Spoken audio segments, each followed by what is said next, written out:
temos liberdade na casa do Pai.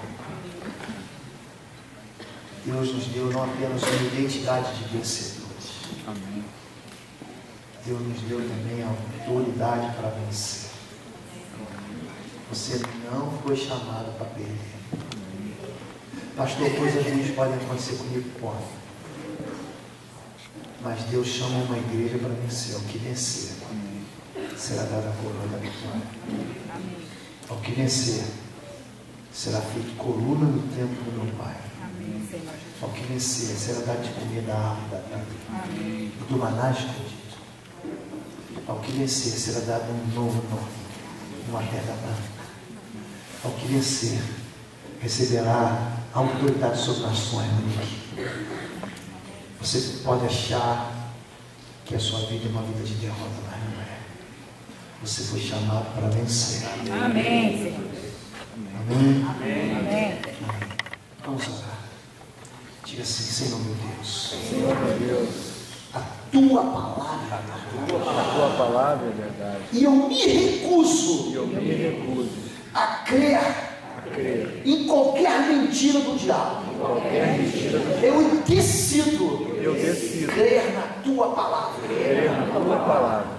Portanto, fala ao meu coração. Portanto, fala ao meu coração. O Senhor é livre. O Senhor é livre. Me atrai, Senhor, Me atrai, Senhor, com as tuas cordas de amor. as tuas cordas de Em amor. nome de Jesus. Em nome de Jesus.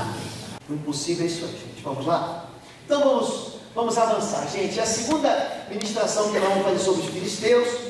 Nós aprendemos que os filisteus são inimigos do povo de Deus, não é isso, gente? E como é que eles operam? Eles operam retirando o quê? As fontes de poder. Então o povo de Deus, ele recebe da parte de Deus ferramentas de virtude. Repita comigo: ferramentas de virtude. Hoje vocês estão meio tristes. Eu estou percebendo isso aí. Ferramentas de virtude. Então Deus nos dá o que para a gente vencer? Ele não lança a gente às feras. Deus nos dá a armadura. Deus nos dá a proteção. Deus nos dá o Espírito Santo. Deus nos dá a aliança.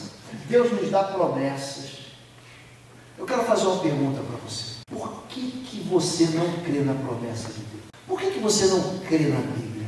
Porque se você não crê que Deus te prometeu e te deu aquilo que Ele disse que deu, você não deveria temer esse Deus como teu Deus.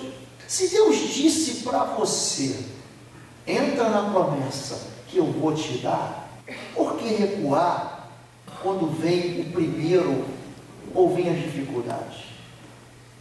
Quantos anos você tem? Você não é mais criança não, gente. Quantos livramentos Deus te deu já? Olha para trás. Deus te largou na mão? Você não está aqui? Não confia no Senhor. Esse inimigo, ele faz o quê? Para te enfraquecer, para te vencer. Ele tira e entulha as fontes. A gente viu isso na semana passada. Ele desabilita você para o combate, tira as tuas armas. Ele te intimida com tamanho, com aparência. E ele vai te enganando com medo, com mentira, vai dizendo para você: não vai dar. Havia um filisteu chamado Golias de Gate, sujeito de 2,90 metros. E ele, sabe o que ele fazia com o povo de Israel? A Bíblia diz assim, que o exército de Israel, ele formou fileiras. Então, de um lado estava o exército de Israel, e do outro lado quem estava? O exército filisteu, mas à frente havia um homem chamado Golias, e a Bíblia dizia que ele 2 vezes por dia ele fixava a afronta. É assim que está o texto, 1 Samuel 17. Fixar a afronta. O que é fixar a afronta? Ele dizia para o povo de Israel: eu sou maior que você, você não pode me vencer, não há ninguém aqui que pode me vencer. E isso, essas palavras malditas, que são ditas para mim e para você desde pequeno, criam na mente da gente uma fortaleza, e você diz: não posso não. Isso não é para mim não, isso é para o pastor Lobo, pastor Sebastião, Esse negócio de vencer pecado, de vencer minha luta financeira, de restaurar minha vida pessoal, afetiva, de abençoar o meu filho que está em casa, ou que está lá, não sei aonde. Isso não funciona para mim. Quer dizer, o gigante filisteu já te venceu. Você nem foi para a batalha, você já está batendo em retirada. A Bíblia diz que quando ele aparecia, os soldados de Israel, sabe quem estava no meio ali? Daqueles soldados? Os irmãos de Davi, com medo. O rei de Israel, diz a Bíblia que ele era o maior dos homens de Deus na Bíblia. Ele era tão alto que os mais altos batiam no ombro dele. Por que o povo perde? Se Deus me chamou para vencer, olha para mim aqui. Olha para mim. Se Deus me chamou para vencer, por que eu perco? Por que eu sou derrotado? Tem resposta? Tem. A derrota do povo de Deus. Os filisteus dispuseram suas forças em linha para enfrentar Israel, intensificando-se o combate. Israel foi derrotado pelos filisteus, que mataram cerca de 4.000 deles no campo de batalha. Quando os soldados voltaram ao acampamento, as autoridades de Israel perguntaram: por que o Senhor deixou? Bota a culpa em Deus, hein? Você fica botando a culpa em Deus. Por que o Senhor deixou que os filisteus nos derrotassem? Vamos a Siló buscar a arca da aliança do Senhor, para que ele vá conosco e nos salve das mãos dos nossos inimigos. 1 Samuel 4, 1, 2. É um povo de Deus, é um povo que tem a promessa, é um povo separado por Deus, é um povo que Deus eu vou estar no meio de vós, é um povo que estabelece. Sabe o que é arca, gente? Não fica pensando que a arca é aquele baú da vovó que tem lá na casa da sua avó, que você vai lá, tem um monte de tralha, não tem nada a ver com isso aí. Mas é um baú, sim.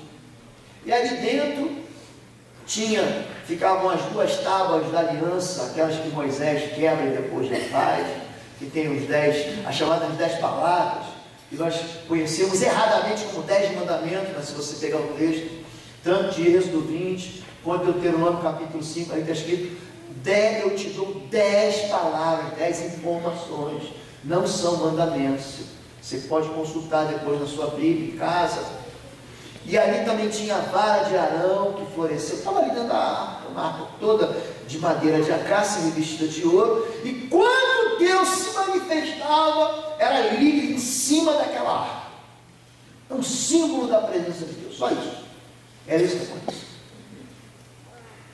Então, o povo é derrotado e fala assim: eu já sei que eu fui derrotado. Porque eu preciso daquela superstição. Eu preciso abrir aqui, esqueci hoje de deixar a Bíblia aberta no Salmo 91.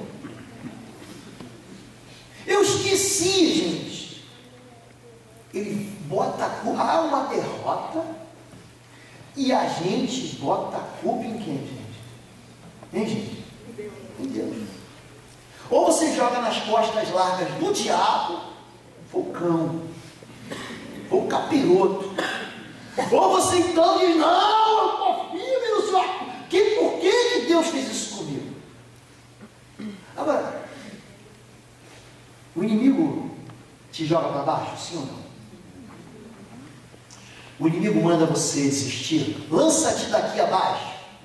Você acha que ele só fez isso com Jesus? Só com Jesus. Sobe aqui, lança-te daqui abaixo. Ele manda você desistir, desiste, você não presta, você não vale nada.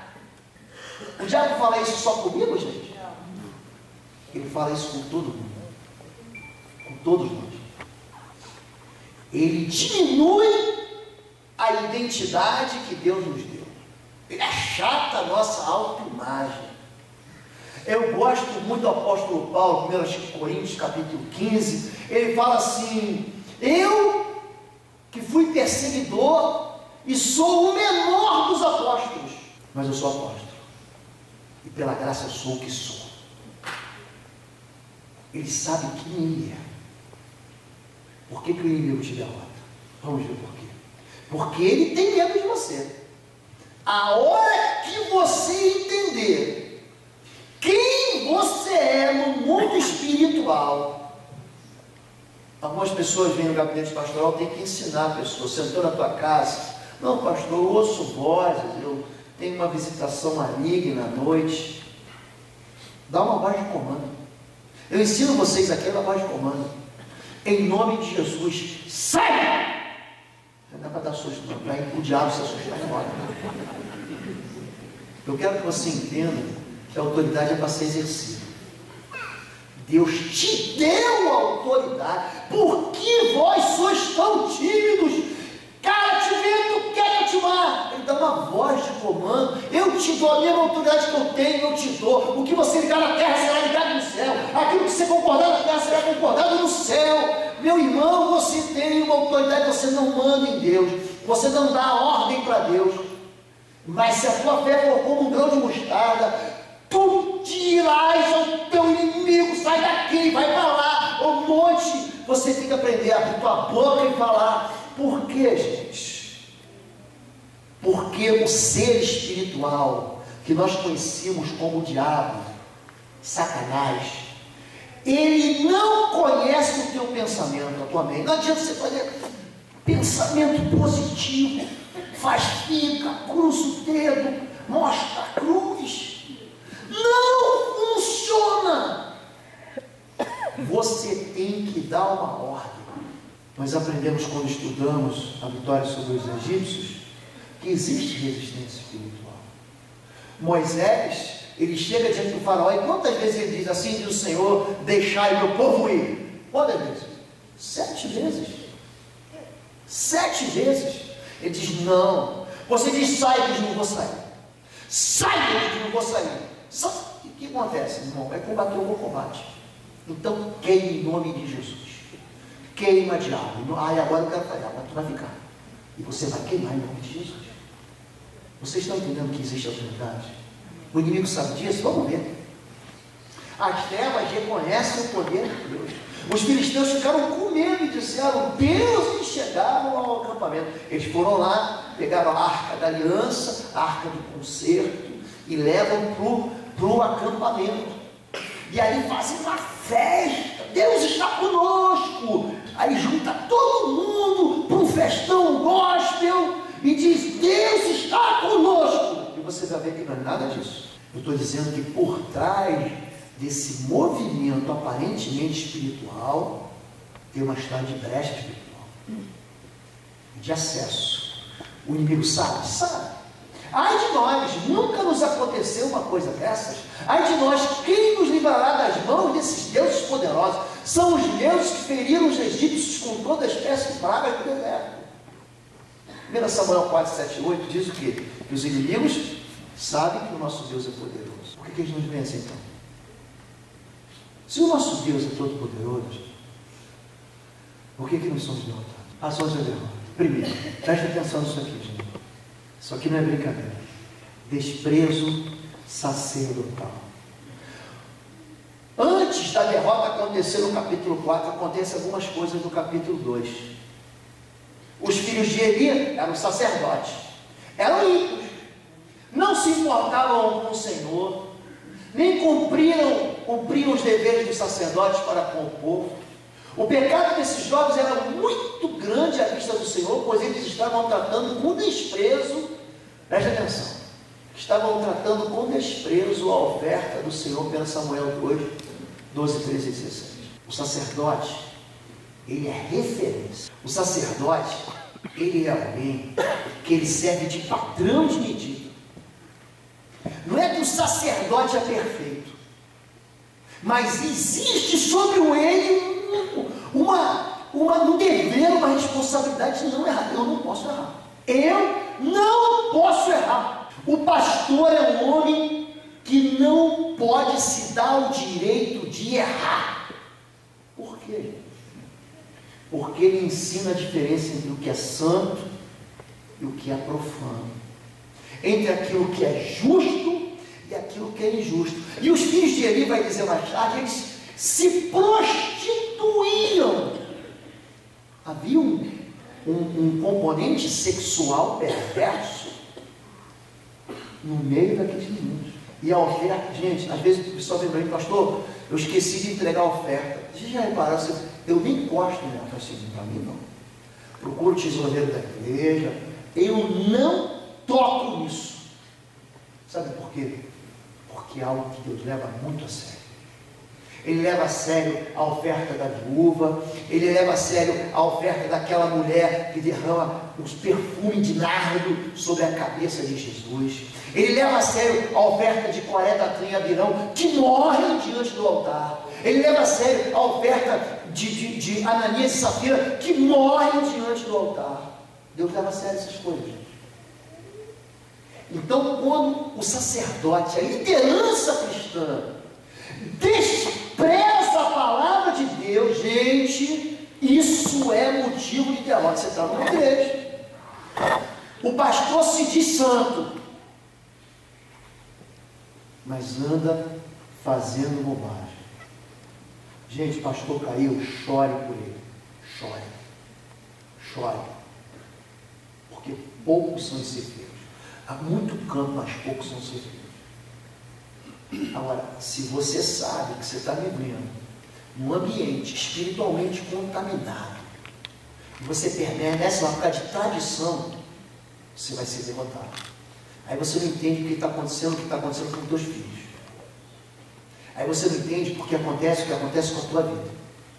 Você vai ver que o filisteu é um povo que vence quando a igreja, quando a ovelha, quando o crente se posiciona debaixo da autoridade de alguém que não tem autoridade.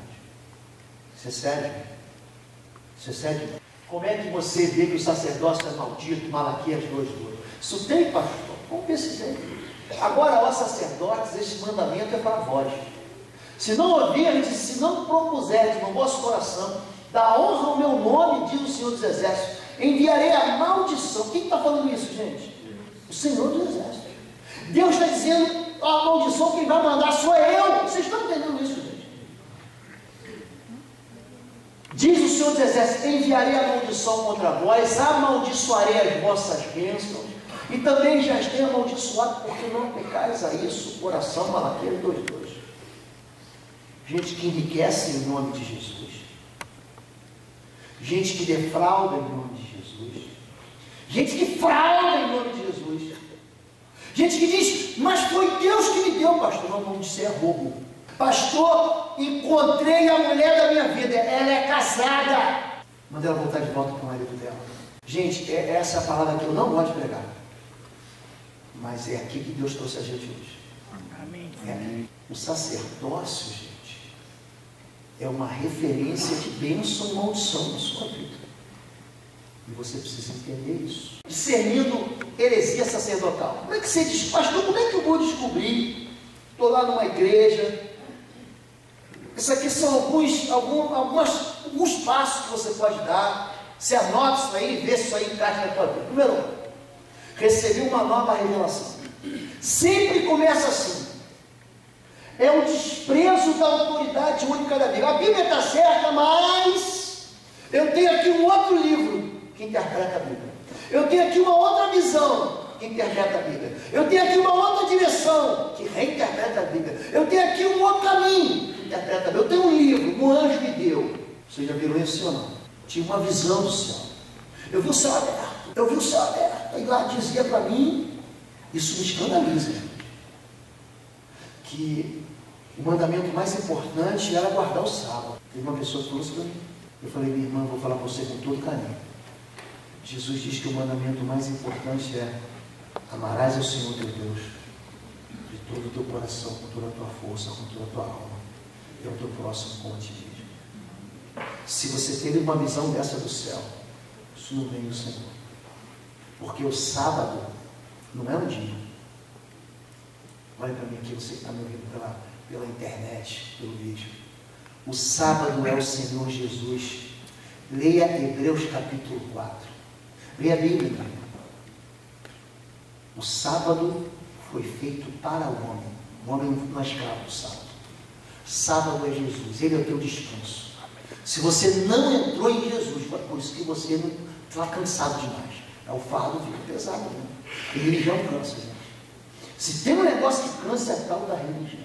Agora, quando você anda com Deus, não tem cansaço nenhum. Então pode ter certeza, se você está se sentindo oprimido numa igreja, é porque é religião. É uma nova revelação. É o poder absolutizado do homem. É um poder único. É o que ele fala é a verdade. Não, mas a Bíblia diz outra coisa. Não, mas é a revelação. O poder está absolutizado no homem. Eu vou contar para vocês uma história. Havia um homem crente. Quem conhece a igreja presbiteriana aqui? Eu conheço. A bênção. É uma bênção. E havia um homem chamado Jim Jones, pastor, um comunicador, um homem que falava em nome de Deus. Aí sabe o que aconteceu? A igreja seríssima excluiu aquele homem da convenção lá, como eles chamam, do presbitério, da igreja presbiteriana. Não, você não vai pregar mais aqui, que você está pregando heresia. O que ele fez? Ele pegou e veio aqui, passou para a América do Sul aqui. Aí foi para a Guiana, e lá ele criou uma igreja. Presta atenção, gente. E ele levou, vai cortar a história, quase 1.000 pessoas ao suicídio coletivo. É uma fábrica de maluco. É igreja que deixa a gente burra. Em vez de fazer a igreja ficar inteligente, você tem que ser inteligente, né? Deus te deu um plano para você pensar. Não é verdade, gente? Aí, um irmão nosso, crente do FBI, veio dos Estados Unidos, porque nessa história também morreu um senador americano, e ele veio investigar.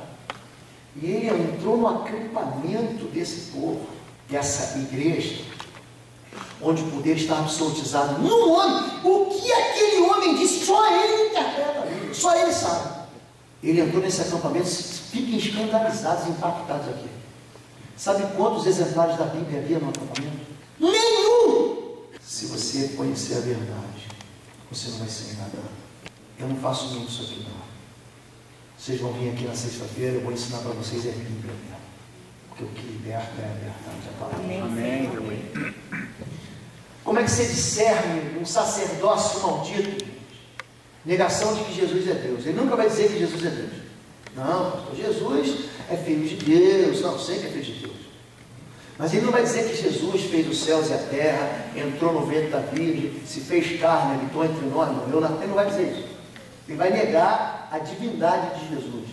Como é que você vai ver? Negação da salvação pela graça. Essa aqui é a batata. Como é que você é salvo? Sou salvo porque Jesus me salvou, é graça. Foi ele que fez. Não, você tem que fazer mais alguma coisa, você tem que fazer a tua parte. Vou repetir para você. Salvação é de graça. Custou um absurdo. Quem pagou o preço foi Deus. Mas você recebe de graça. Eu vou para o céu, sabe por quê? Porque Jesus morreu por mim. Eu não vou para o céu porque eu não passo cheque sem fundo. Eu não vou para o céu porque eu não traio a minha mulher. Eu não vou para o céu porque eu não vivo em safadeza. Eu vou para o céu porque o sangue de Jesus Cristo me purificou de todo pecado, fui comprado por Ele. Ele abriu a porta, falou, vem filho, eu fui. Amém. Fui. Você é salvo pela graça. Quando é que você reconhece, gente? É por isso que tem gente que fica tão cansada. Porque tem que fazer um monte de coisa. Você pergunta para um budista, você pergunta para um muçulmano. Não, eu tenho 5 coisas que eu tenho que fazer. Eu tenho que ir uma vez na vida Meca, eu tenho que orar no mês do Ramadã e fazer jejum. Aí o budista tem os 8 passos do budismo. Eu tenho que fazer. E você sabe que você não consegue fazer. Quem faz se sente orgulhoso, aí pega pelo orgulho. E quem não faz, vira frustrado. Aí cria o quê? Uma igreja de gente triste. Ou de gente orgulhosa. Aí tem a turma orgulhosa, eu sou o cara. E tem a turma frustrada, que não consegue fazer. Salvação, gente. É pela graça. Se você hoje aqui levantar a tua mão e falar, eu quero receber Jesus, você é salvo. Amém. Ponto. Vendo eu o sangue. Êxodo capítulo 12. O anjo da morte passará por cima e não causará dano. Amém. Ele não é vendo as tuas obras, vendo o teu passado, pensando você na base. Ele diz, vendo eu, o sangue. Sangue. Você tem o sangue de Jesus? Pronto, acabou. Você não precisa ficar clamando pelo sangue. Tem outra boca. Não é isso, mas daqui a pouco a gente fica. Você já está lavado no sangue, tá bom? Vamos lá. Autoritarismo do profeta fundador. Manda quem pode. Meu pastor, a Bíblia manda eu ir para um sentido contrário. Obedeça. Exclusivismo. Somente a nossa igreja. Somente nós somos os certos. Nós estamos aqui na obra perfeita. O resto. E Santa Igreja está desviado. Isso é um dos sinais de que há um sacerdócio que Deus não está abençoando. Essa igreja, gente, quem é o dono da igreja, gente? O que Jesus fala para as igrejas? Arrepende, pratica as primeiras obras, senão eu vou tomar de ti o teu candeeiro. Ele fala isso para o pastor da igreja, para o líder da igreja, para o anjo da igreja, como diz a Bíblia. Você pensa que quando uma igreja cai em desgraça, você pensa que foi o diabo? Foi não, gente. A igreja de Deus. A Bíblia diz que as portas do inferno não prevalecem contra a igreja. Não prevalece não, gente. Isso é a promessa do Pai. Então quando o Pai quer tratar, ele trata. E filho sem correção é bastardo. Está sendo disciplinado, glória a Deus, é filho. Quando você fizer bobagem, se você permanecer na bobagem, Deus vai te disciplinar. E dê glória a Deus por isso. Porque você é filho.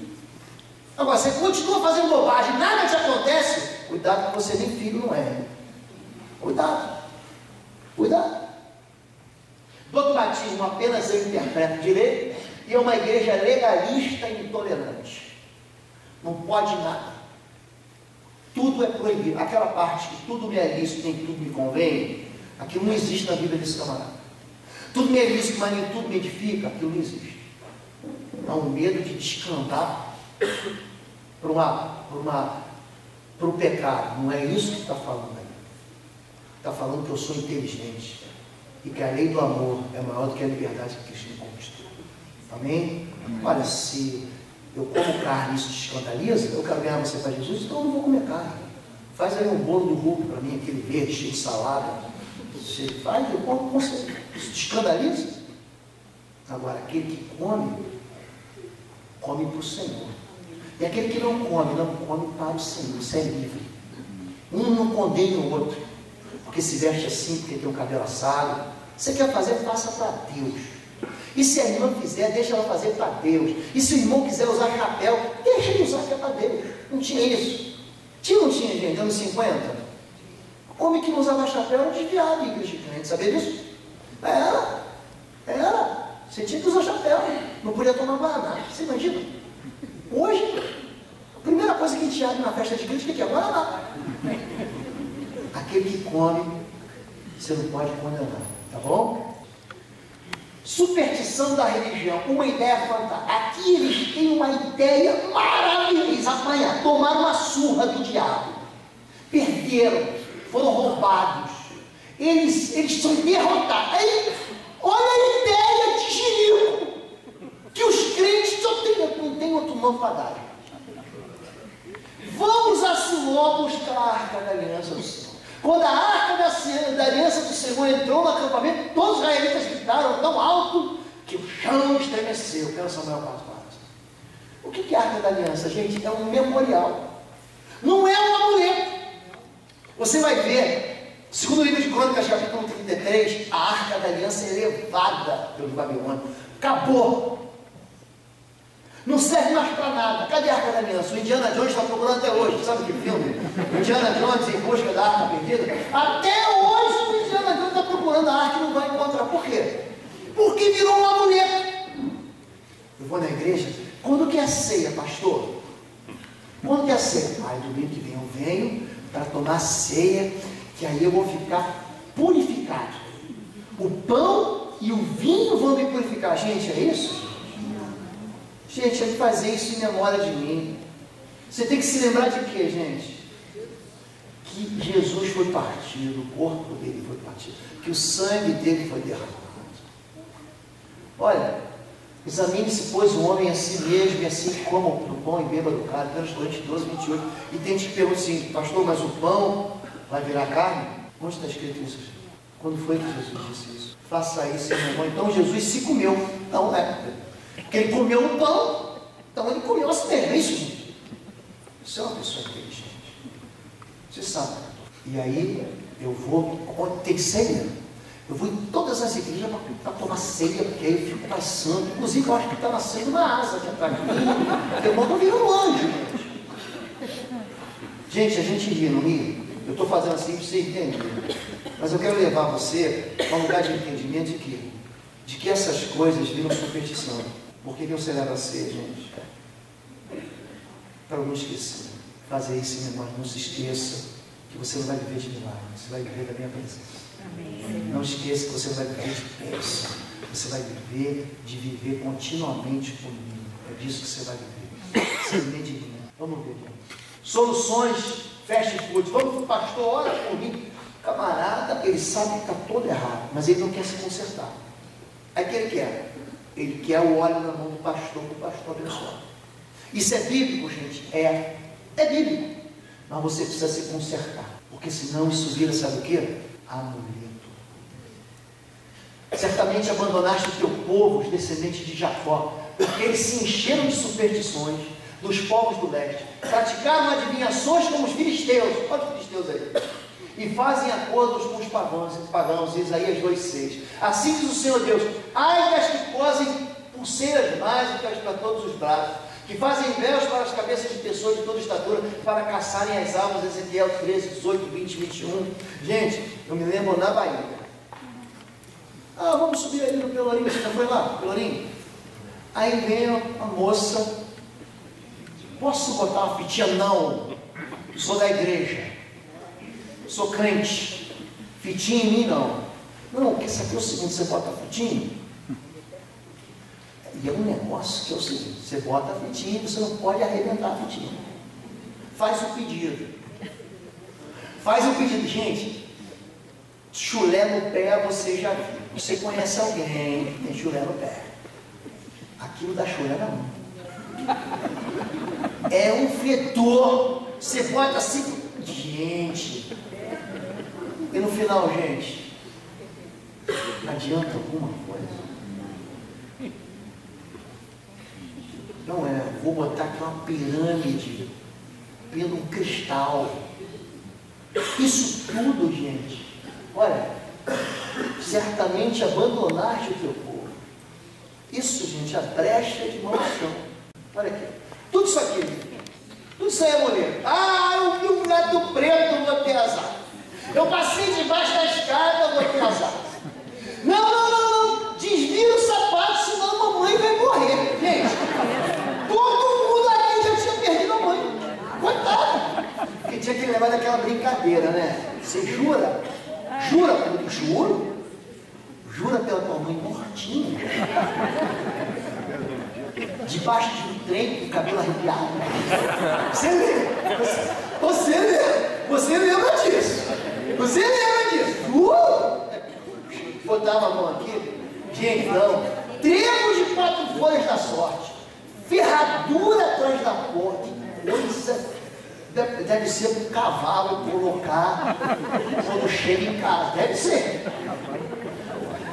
Pé de coelho. Gente, superstição, achando que vai dar. Não, isso aqui vai ser bicho. Cuidado. Sexta-feira, se fosse sexta-feira 13, se fosse dia do azar, eu estava frio. Que dia que eu nasci?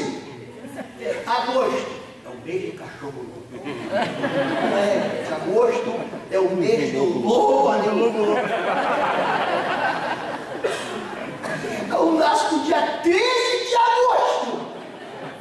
Pronto. Você está entendendo, gente? Isso aqui não vincula você à sorte, pelo contrário, não te protege. Abre uma porta espiritual contra a tua vida. Pastor evangélico tem isso? Vamos ver se tem. Passa, irmão. Passa. Naquele dia, a superstição evangélica. O Senhor arrancará os enfeites delas, as pulseiras, os enfeites da cabeça, as correntinhas de tornozelo, os cintos, os talimãs e os amuletos. Isaías 31:8. Crente, eu tinha um camarada que trabalhava comigo que era assim, ele pegava, será que eu devo fazer ou não devo fazer? Ele pegava a Bíblia, aí assim, peraí, eu acho que aquela Bíblia dele até era marcada já com símbolo. Ele já abria bem amassado, mas às vezes era errado, ele abria, não valeu, melhor de 3.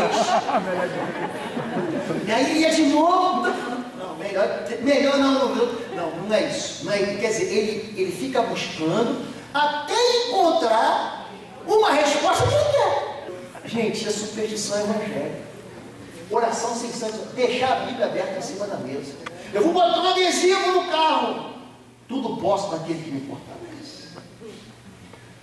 Uma vez meu sogro aqui em Curitiba falou assim, eu tenho que comprar uma peça. Então, eu fui com ele numa loja, encostei o carro, um garoto sem habilitação, tadinho, foi dar uma ré, pô, entrou na lataria do meu carro, avançou, fugiu, volta, arrepende-te, volta ao primeiro amor, pratica as boas obras de novo. Ele voltou, quando ele volta, aí eu não aguentei, assim, esse meu temperamento mais sanguíneo, aí estava lá assim, no carro, Deus é fiel. Aí quando eu olhei, você é crente? Sou. Eu falei, Deus é fiel, mas o homem não vale nada. Mas ele no final acertou. Isso aqui, você riu, né, do outro? Isso aqui é superstição evangélica. Sagramente sangue do Cordeiro. Você vive no pecado, mas isso vai pegar o dia inteiro em casa. Toma aquele banho no sabonete. Gente, isso aqui, não estou brincando não, gente. Sabe que meia essa aqui? Meia ser tu uma bênção. Anda nos caminhos do Senhor. Travesseiro. Você compra um travesseiro para sonhar os sonhos de Deus. Você compra o travesseiro e aí a partir daí o sonho de Deus se compra na sua cabeça. Shampoo do descarrego completo. Isso aqui, gente. Isso aqui é uma colher de pedreiro aqui embaixo. Você está vendo aqui? O construtor prudente. Aquela passagem de Mateus 7. Eu assemelharei ao construtor que construiu sobre a rocha. Então foi assim, você continua vivendo a vida que você está vivendo aí traz essas coisas, toma, vai descarregar mesmo. Gente, isso aqui, gente, a gente está brincando aqui porque eu estou ensinando você. Mas talvez você tenha vivido isso. Eu quero dizer para você que isso não te protege não, querido. Pega essas coisas que você tem que acha que te protege, se livra disso. Joga isso fora. Esses ídolos não vão resolver tua vida. E você sabe que não resolveram tua vida. Cuidado com isso. Muito cuidado com isso. Eu vou naquela igreja, porque aquela igreja é a igreja da unção. Que bobagem. Se você não se consertar com Deus, você vai ser derrotado. Israel tinha Deus, o Deus Todo-Poderoso, mas foi derrotado. 3. Aliança sem pureza e uma nova derrota. Então, o que eles fazem? Eles trazem a arca do concerto, que é o símbolo da aliança, do concerto de Deus com Israel. Agora nós vamos vencer. Tinha esquecido a minha Bíblia. Aí você pega a Bíblia, põe debaixo do braço. Agora eu quero ver eu ser derrotado. Vou voltar lá na RH para demitido. Continua demitido. Pega a Bíblia, põe debaixo da coisa e vou falar com o meu gerente. Você continua sem crédito. Você está entendendo? Vamos ver o que aconteceu. Eles procedem achando que isso ia resolver. Então os filisteus lutaram e Israel foi derrotado. Cada homem fugiu para sua tenda. O massacre foi muito grande. Israel tinha perdido 4.000. Agora perdeu 30.000 homens de infantaria. A arca de Deus foi tomada. Os 2 filhos de Eli, Rofini e Finéias, sacerdotes, morreram. A glória se foi de Israel, pois a arca de Deus foi tomada. 1 Samuel 4:21. Você está entendendo que isso não dá vitória? Então, quais são as fontes que o inimigo seca na tua vida? Ele secou a fonte da fé, a fonte da palavra, a fonte da aliança. E aí você perde. Aí leva você a crer em superstição, em mandinga, em amuleto. Aí você perde. Aí o filisteu entra com tudo, e ele derrota uma vez, 2 vezes. Se o povo de Israel não se arrependesse aqui, eles iam continuar perdendo.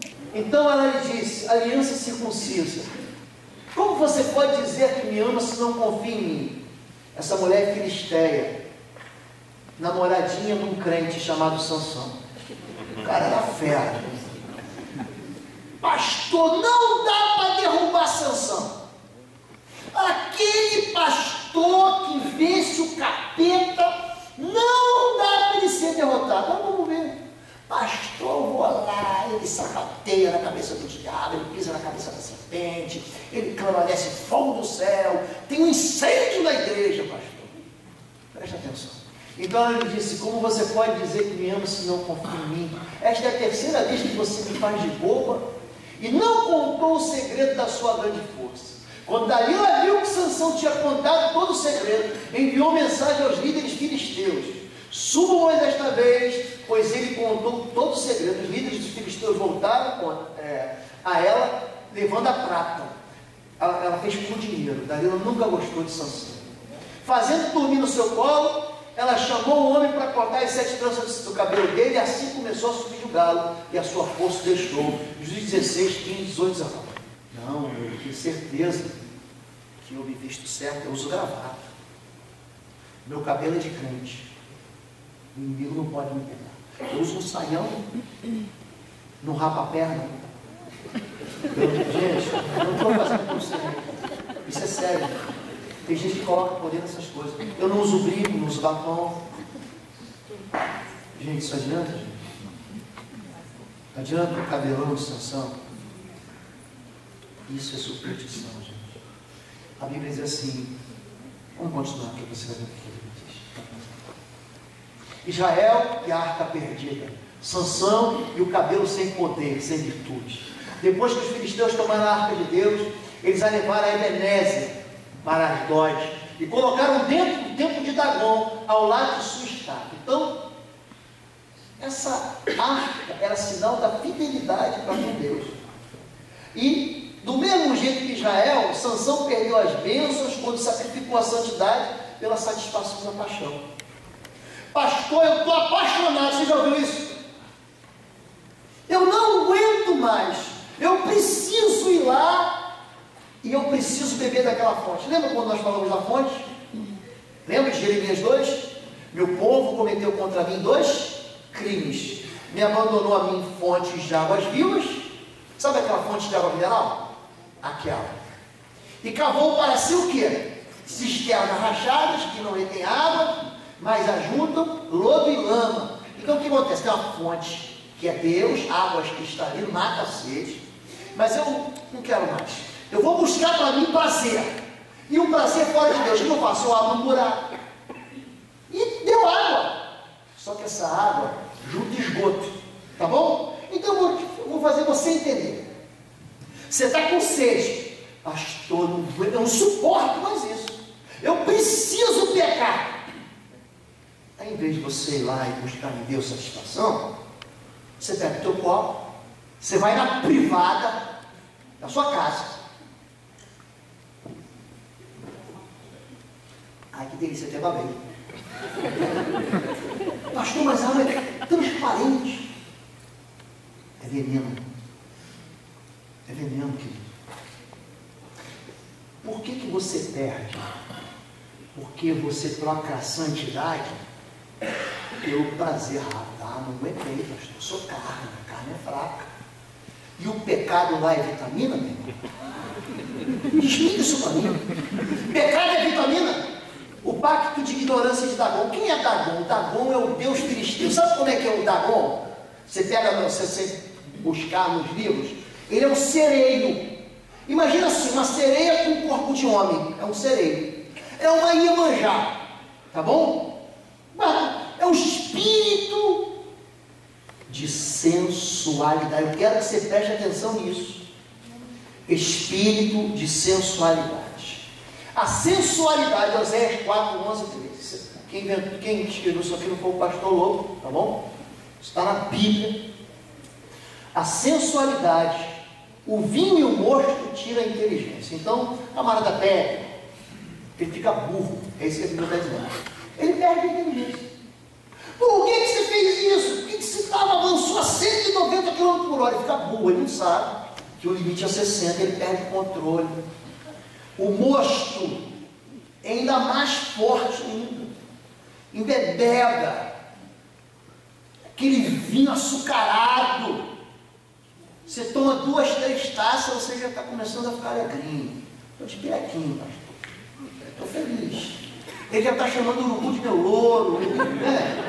Tem um ditado no mundo secular, diz, não existe gente feia. É você que bebeu pouco. Não existe, gente. E isso, gente, olha para mim, gente. Isso torna a pessoa burra. Quando ele acorda, ele vai dizer, por que eu deitei com isso? A pessoa fica burra. Aqui, ó. A sensualidade é um espírito. É demoníaco, gente. É maligno. O meu povo consulta a sua madeira e começa a falar de idolatria, sua vara lhe responde, porque o espírito de sensualidade os engana e prostitui-se, apartando-se da sujeição do seu Deus. Sacrificam sobre os cumes e eles começam a falar que isso vai atingir filhas, as noras se prostituem, as filhas se prostituem, e adulteram e vai por aí. Olha para mim aqui. Como é que um homem forte como Sansão espiritualmente é derrotado do jeito que foi derrotado? Por quê? Trevas da sensualidade, ignorância voluntária. Ah, pastor, o senhor vai pregar sobre o quê? Sexualidade? Nem vou no culto. Não quero saber, tenho raiva de quem sabe. Tem gente que é tão ferida que não quer ouvir a verdade. Ah, não quero ouvir não. Eu vou até embora desse culto aqui já. Ignorância significa trevas e é um território sob jurisdição de demônios. Satanás é o príncipe das trevas. Vou repetir. Ninguém sabe, pastor, só eu. Isso chama-se trevas. Se andarmos na luz, como ele na luz está. O sangue de Jesus Cristo nos purifica. Não amar a correção. Rejeitamos o conhecimento de Deus cada vez que desprezamos sua correção. Aí Deus vai te corrigir, filho, não é nada disso. Ah não, pastor não sabe de nada. Mas eu estou atendendo as pessoas, eu estou vendo para onde está levando. Filho meu, filha minha, sai dessa vida. Não, vou continuar. Aí o pastor está dizendo que não tem bênção, o pai está dizendo, o irmão está dizendo, não, vou continuar ali, é para mim, pastor. Não é. Abre o teu olho, presta atenção, não se mete nesse negócio, não se mete nessa história. Essa pessoa não é de Deus, essa mulher não é de Deus, esse homem não é de Deus, ele está te enganando. Ah, pastor, mas é tão bonitinha ela. O espírito de sensualidade cega você. Cega você. E você não ama a correção. Desprezar o juízo de Deus. Ignorar as consequências do pecado apenas por as coisas. Tem uma pessoa que já não congrega mais com a gente. Não vou falar que é homem ou mulher para você não ligar. Uma pessoa bonitona. Sim, uma crentinha assim. Chegava para mim, pastor, eu estou com uma pretendente nova. Só quer conhecer? Eu pergunto, é do Senhor? Ele, não, então não quero conhecer. Não quero conhecer. Você está trazendo ele para a igreja para ser evangelizado ou para casar contigo? Não é, dessa vez é para casar, porque eu não quero conhecer. Não quero conhecer. Ah, esse pastor é legalista. Não sou legalista não, meu irmão. Pergunta para quem casou comigo. Onde é que foi para o casamento dele? Pergunta para ele. Pergunta. Para quem se envolveu com não crente. Pergunta, pede testemunho aí. Ih, tem pencas. Aqui é só para você tentar entender que não dá para conciliar o inconciliável. Sansão, ele se apaixona por uma mulher de Timnata, depois ele se deita com uma prostituta em Gaza, depois ele se afeiçoa uma mulher do Vale de Soré, que era Dalila. Esse homem era uma dor de cabeça para os filisteus. E ele arrebentava. Pensa aquele camarada, aleluia, que arrebentava os inimigos. Só que acontece, quando o problema é a afetividade, existe um campo de frustração, existe uma área onde é sonegada uma resposta para ele ou para ela. Ele fala, não, mas eu preciso tomar o meu copinho, porque eu estou com sede. Ele vai lá tomar o copo dele de água da privada. Lembra disso? Quando você olhar para aquela pessoa que está chegando e, né? Sabe como é que é? No Rio de Janeiro fala caô, está mandando caô, pastor. O que você chama, o que você quiser. Está blá blá blá. Você diz, opa, isso é copo da privada. Isso não está vindo da fonte de água viva. Pessoa derrotada e disseram os filisteus vêm sobre ti, Sansão. E despertou ele do sono e disse, sairei ainda desta vez como dantes me sacudirei. Porque ele não sabia que já o Senhor se tinha retirado dele. Então os filisteus pegaram nele, arrancaram os olhos, fizeram descer a casa, amarraram com 2 cadeias de bronze e giravam ele no moinho no caso. Fiquei cego de verdade agora. Agora fiquei cego. Arrancaram meus olhos fora. E aí você fica girando, você perde o propósito. E agora, o que eu vou fazer na minha vida? Não tem mais nada a fazer, pastor, agora eu perdi o propósito. Não tem mais sono. Não consigo nem mais ver. Você sabia que cego, interessante isso aí, ele sonha? Só que, por exemplo, se o cego, ele já nasceu cego, ele sonha com vozes. É interessante isso aí. E se o cego, ele fica cego durante a vida dele, ele consegue ver no sonho. Você sabia disso? Pergunta para um cego que você conhece, ele vê no sonho ele vê. Pastor, tem jeito de Sansão sair do moinho dessa vida sem propósito? Tem jeito. Aí, arrependa-se. E Samuel disse a toda a nação de Israel, se vocês querem voltar-se para o Senhor de todo o coração, livre-se então dos deuses estrangeiros, dos postes sagrados, consagrem-se ao Senhor e prestem culto somente a Ele, e Ele os libertará das mãos dos deuses. E assim os israelitas se livraram dos balinhos, dos postes, e começaram a prestar culto somente a Ele. Primeira coisa, gente, você vai ter que mudar de vida. É uma maldade o que acontece principalmente na vida de algumas moças. É carente, é casar, a Bíblia diz que tem uma costela procurando ela está frágil mesmo, e aí o camarada chega para seduzir. Ele não quer nada com Deus, não. Quer não. Ele até vem na igreja, a tia agradar. Mas quando é na hora do arrependimento, ele quer permanecer no mesmo pecado. Não muda de vida. Não muda. E aí você começa a ouvir que aquele homem, ou que aquela moça, porque também, vamos ser machistas aqui, né? Porque aquela moça, porque o papo de não cobiçarás a mulher do próximo, pode ser, eu vou traduzir também, não cobiçarás o marido do próximo. Pode ou não pode? Pode. Cuidado com isso, arrependa-se. Arrependimento é mudança de mente. Eu não vou mais fazer. Não vou mais. Eu quero fazer, mas não vou fazer mais. Eu tenho uma inclinação da carne para fazer. A Bíblia fala disso, que a inclinação à carne é morte. Eu tenho assim eu tenho desejo, eu tenho vontade, eu até me excito por isso, mas eu não vou fazer. Não quero. Eu não vou nem dar asa na minha imaginação aqui. 2, gente. Arrependimento, consagração. E disseram a Samuel, não pare de clamar a nós, ao Senhor nosso Deus, para que nos salve das mãos dos filisteus inimigos. Então Samuel pegou um cordeiro ainda não desmamado e ofereceu inteiro como holocausto ao Senhor. Ele clamou ao Senhor em favor de Israel e o Senhor respondeu. 1 Samuel 7, 8, 9. Eu queria muito que você orasse e se consagrasse a Deus e dissesse: Deus, eu não vou rejeitar aquilo que é teu. Não vou. Eu não vou. Estão me oferecendo copo de veneno. Estão me oferecendo copo da privada. Eu estou morrendo de sede, Deus, eu vou morrer. Volte para o Senhor. A Bíblia diz que Deus é um Deus de prazer. Sabia disso? Onde está o Senhor? Fazendo o que lhe dá prazer. Esse é o meu filho amado, que lhe dá prazer. Deus é um Deus de prazer, gente. Agora existe o prazer que é lícito e o prazer que é ilícito. Você vai ter que fazer essa escolha. E essa escolha chama-se consagração. 3. E último, renovar a aliança. Os homens de Israel saíram de Mispá, perseguiram os filisteus, feriram até debaixo de Bet-Car. Então tomou Samuel uma pedra, as pôs em Mispá e Seir, e chamou-lhe Ebenezer, e disse: até aqui nos ajudou o Senhor.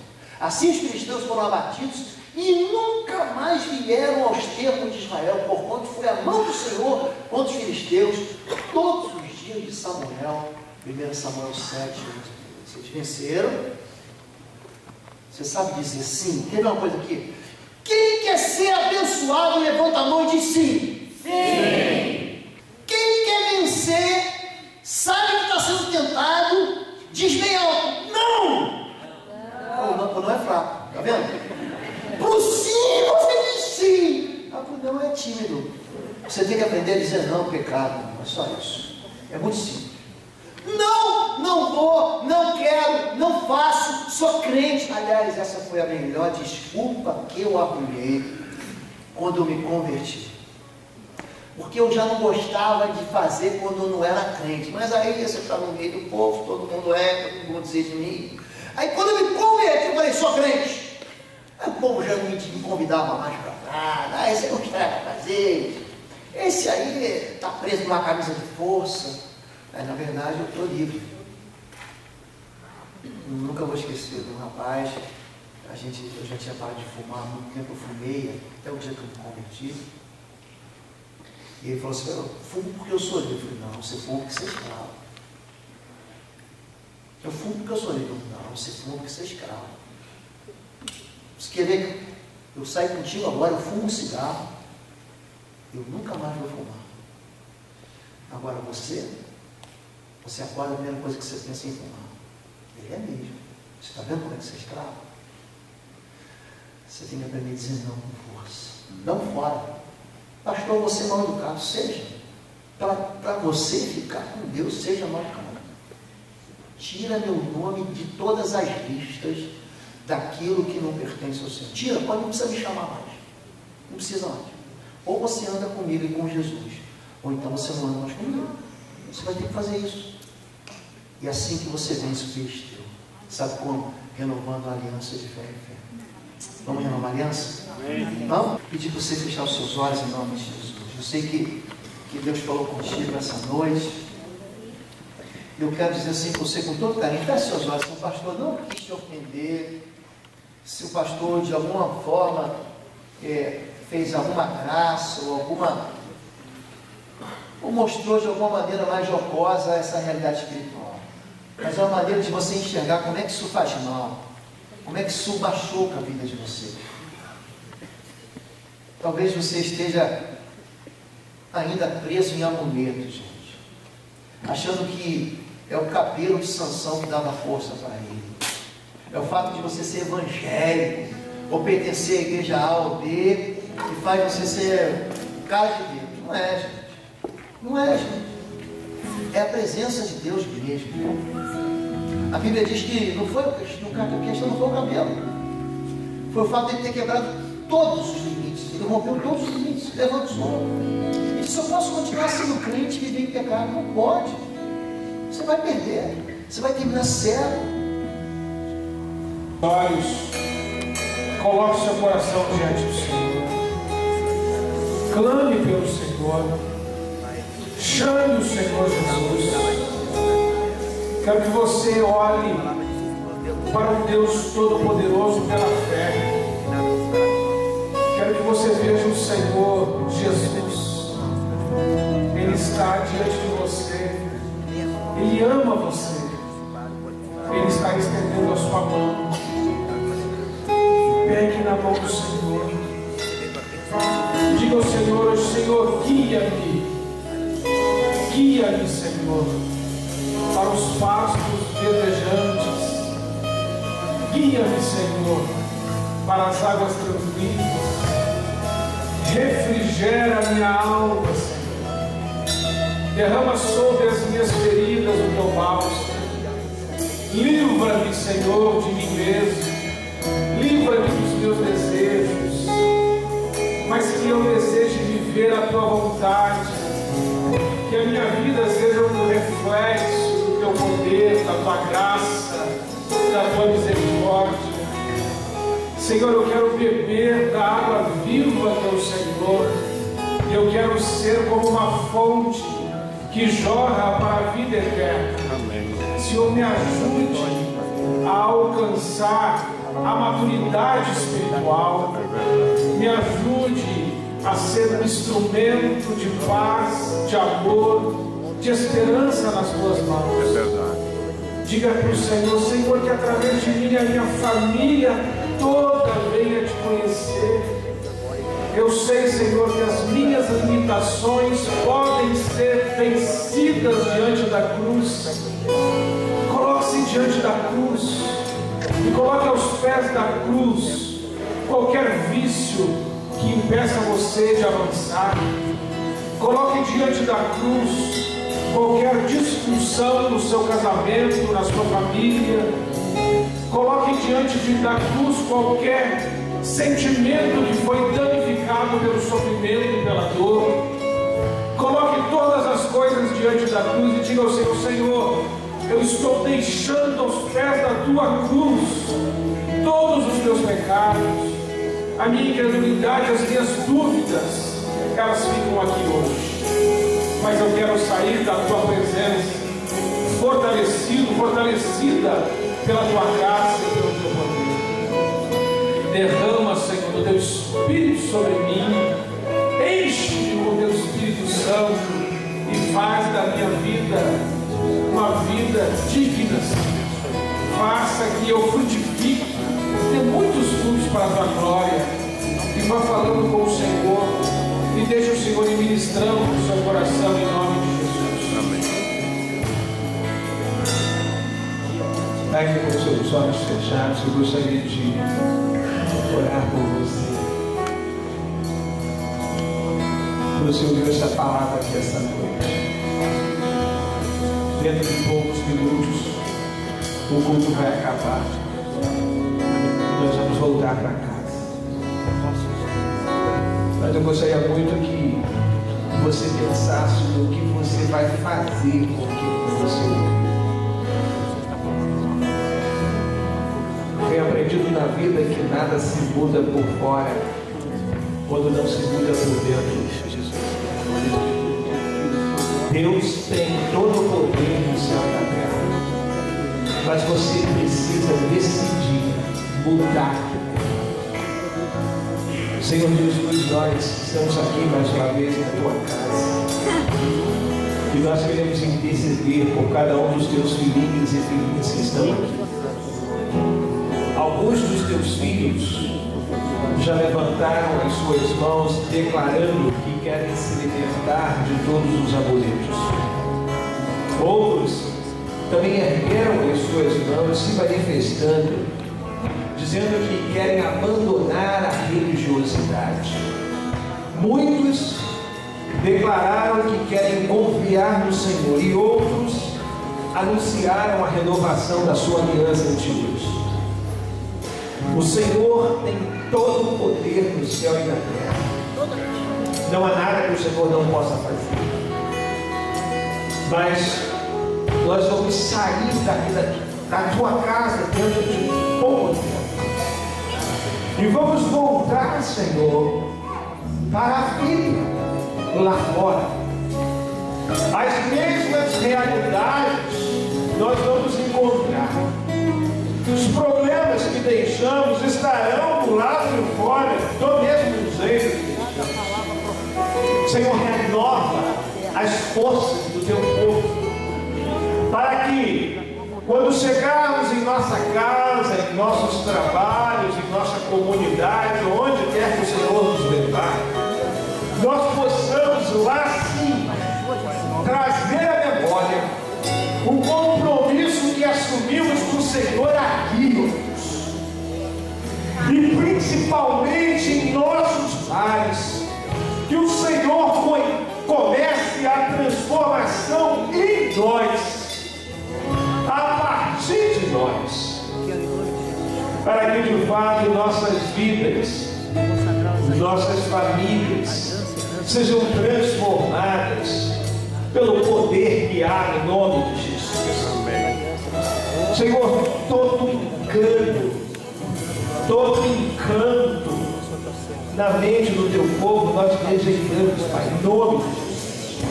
Fortaleça a cada um dos teus filhos, para que possamos decidir colocar em prática a tua palavra que ouvimos nessa noite.